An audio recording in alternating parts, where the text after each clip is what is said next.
السلام عليكم ورحمة الله وبركاته. دمانتين وايدين سلامي وانيغو صفية maanta nigu soo laabatay oo waliba nii wado video cusub iyo faa'iido cusub. insha Allah waxaa rajeynayaa inaad ka faa'iidin videogan.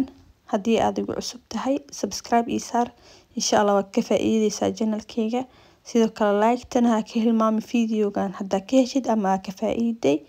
marka insha Allah bilaawayna maanta sida u jeedin ciwaanka videoga waxaa rabaa inaan idinla wadaago waxyaabaha aad ku garan kartid maalmaha ugu horeeya uurka ama bisha ugu horeyso uurka biidnillah.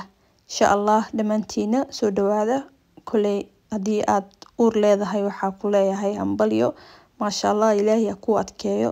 iyo dhamaan sidoo kale dadka aan caruurta haysanin waxaa ugu tuugaa ilaahay subxaanahu wa ta'ala inuu ku arsaaqo awlaad saalix oo baari ah oo caafimaad qabaan biidnillah. marka hore isbuuca koowaad lama dhihi karo 100% uur waayo waxyaabahan aad dareemaysid, sababtoo wuxuu eg yahay dareenka sida waqtiga dumarka marka la joogo kale. markeed maadaama isku eg yihiin ma la kala saari karo, laakiin waxaa idin sheegaa waxyaabaha badanaa dadka ay dareemaan ama ay sheegtaan.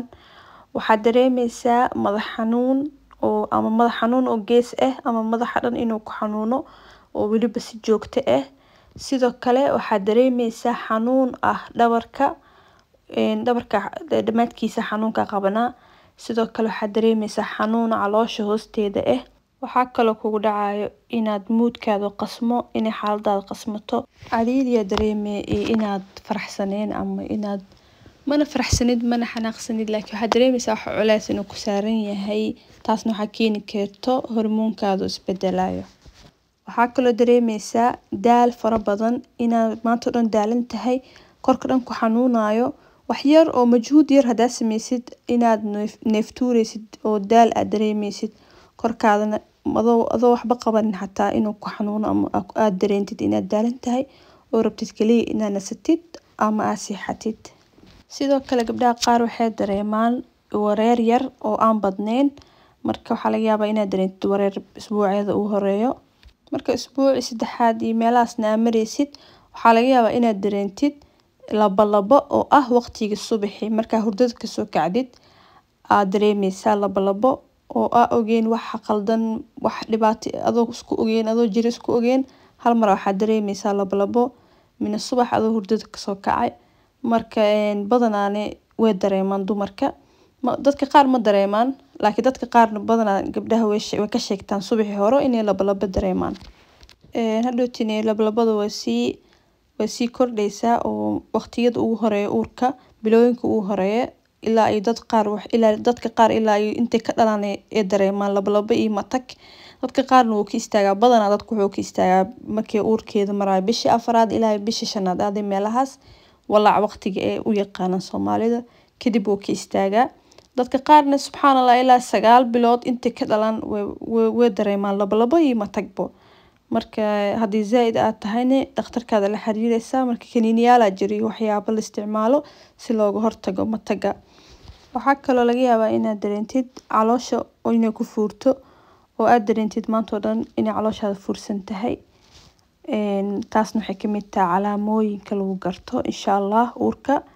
marka asxaabteeda qaaliga ayaan jeclahay, haddii oo calaamadaas aad ku aragtid waxaa muhiim ah inaad baaritaan martid si oo markaas aad u ogaatid wixii ka maqan fitamiino iyo waxyaabaha u baahan tahay. haddii aad uur leedahay waxaa muhiim ah inaad cuntid fitamiinaadkaaga iyo waxyaabaha jirkaada ka dhiman. fitamiinaadkan aad ay muhiim u yihiin waqtiga uurka aad leedahay. haddii aad awal ahaan jirto qof fitamiinaad ka maqan yahay haddana iska socdo caadi iska jawigiisa, haddaba uur aad leedahay, marka waa muhiim inaad cunto fitamiinka, sababtoo fitamiinaadka hadda ka maqan korkaada waxay muhiim u yihiin maadaama korkaada oo subxaanallah ilaahay jir kale ka abuurayo. waxaa u baahan tahay inaad heshid fitamiinaad ku filan. marka sidoo kale ilmaha xataa wuu u fiican tahay hooyada fitamiinkeeda qaadato, cunto fiican cunto. waxaa laga arkaa markaas beebiga yar inay ahayd hooyo isku dadaalayso. fitamiinaadka qaar haddii ka maqan yihiin oo adigana aa cunin waxaa laga yaabaa inuu ku saameeyo beebiga yar. marka insha Allah ilaahay ha idin fududeeyo. koley haddii aad soo gasho videogan inaad uur leedahay saasa ku rajeynaa insha Allah inuu Ilaahay ku fududeeyo hadda bishii koowaad ku jirta kule video wada fiirsanaysid waxa ku dhiman waqti insha Allah sidoo kale hadii aad caadina soo booqatay ama channelkayga aad tahay dadka ku xiran waa mahadsantahay videogan like ta ka hilmaamina insha Allah like ti saara commentigana noogu soo qora wax walbo u aragtiin inay faa'iido u tahay gabdhaha uurka leh waliba uurkooda cusub yahay oo bishii koowaad waxyaabaha oo ani hadda videogan aan ka reebay ama aan ka hilmaamay waa noogu soo qori kartiin insha Allah wixii kale oo faa'iido ah haysiin hoos ku soo qoro commentiga waa mahadsantiin dhamaantiina asxaabteyda qaaliga waxa idin rajeeyaa inaad farxad ku noolaatiin meel walba oo adduunka ka joogtiin biidnillah channelkan ku xirnaad insha Allah wax badan ka faa'iideysiin videohadkan soo gali dhamaantooda wax faa'iido leh